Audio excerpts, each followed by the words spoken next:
कबीरदास जी और बादशाह सिकंदर लोदी। श्री कबीरदास जी की बढ़ती हुई महिमा को देखकर ब्राह्मणों के हृदय में ईर्ष्या पैदा हो गई। उस समय भारत का तत्कालीन बादशाह सिकंदर लोदी काशी आया हुआ था। भक्ति विमुख ब्राह्मणों ने श्री कबीरदास जी की माता को भी अपने पक्ष में कर लिया और इकट्ठे होकर सिकंदर लोदी के दरबार में गए। सबों ने पुकार की कि इस कबीरदास ने सारे गांव को दुखी कर रखा है। मुसलमान होकर हिंदू बाबा जी बन गया है। किसी धर्म को न मानकर ढोंग फैलाता रहता है। बादशाह ने तुरंत आज्ञा दी कि इसे पकड़कर अभी मेरे पास ले आओ। मैं उसे देखूंगा कि वह कैसा मक्कार है। बादशाह की आज्ञा पाकर सिपाही लोग श्री कबीरदास जी को ले आए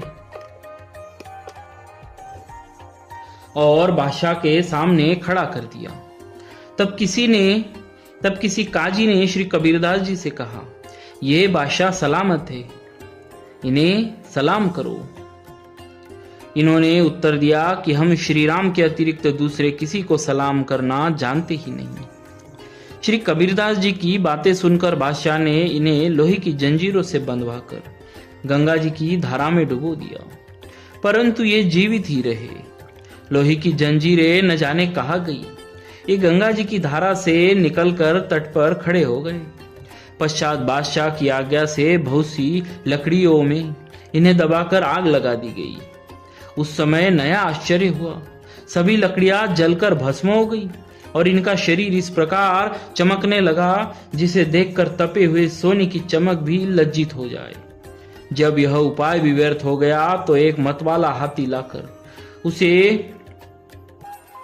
उनके ऊपर झपटाया गया, परंतु लाख प्रयत्न करने पर भी हाथी श्री कबीरदास जी के पास नहीं आया। बड़ी जोर से चिंगाड़ कर वह दूर भाग जाता था।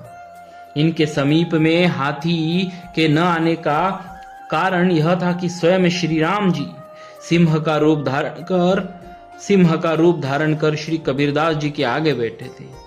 बादशाह सिकंदर लोदी ने श्री कबीरदास जी का ऐसा अद्भुत प्रभाव देखा तो वह सिंहासन से कूदकर इनके चरणों में गिर पड़ा और हाथ जोड़कर प्रार्थना करने लगा कि अब आप कृपा करके ईश्वर के कोप से मुझे बचा लीजिए।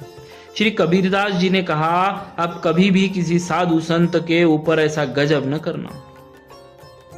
बादशाह ने कहा, प्रभु, गांव देश तथा अनेक सुख सुविधा के सभी सामान जो आप चाहे वह सब मैं आपको दूंगा। तब आपने उत्तर दिया, हम तो केवल श्री राम जी को चाहते हैं और उन्हीं को अष्टप्रहर जपते हैं। दूसरे किसी धन से हमें कुछ भी प्रयोजन नहीं है। इस प्रकार बादशाह से सम्मानित होकर आप अपने घर आए। श्री कबीरदास जी की विजय से विरोधी ब्राह्मण लोग अत्यंत लज्जित हुए। साधुओं से शाप दिलाकर इन्हें परास्त करने के विचार से उन्होंने आपस में अपने में से 4 ब्राह्मणों के सुंदर वैरागी साधुओं के से वेश बनाए। उन चारों को चारों दिशाओं में भेज दिया। वे लोग दूर दूर तक गांव में साधुओं के स्थानों और नामों को पूछ पूछ कर सब जगह सबको न्योता दे आए कि अमुक दिन श्री कबीरदास जी के यहाँ भंडारा है, वस्त्र और दक्षिणा का भी प्रबंध है, आप पधारे। भंडारा सुनकर अगणित साधु संत श्री कबीरदास जी के यहाँ आए। तब आप घर से अलग कहीं दूर जाकर छिप गए।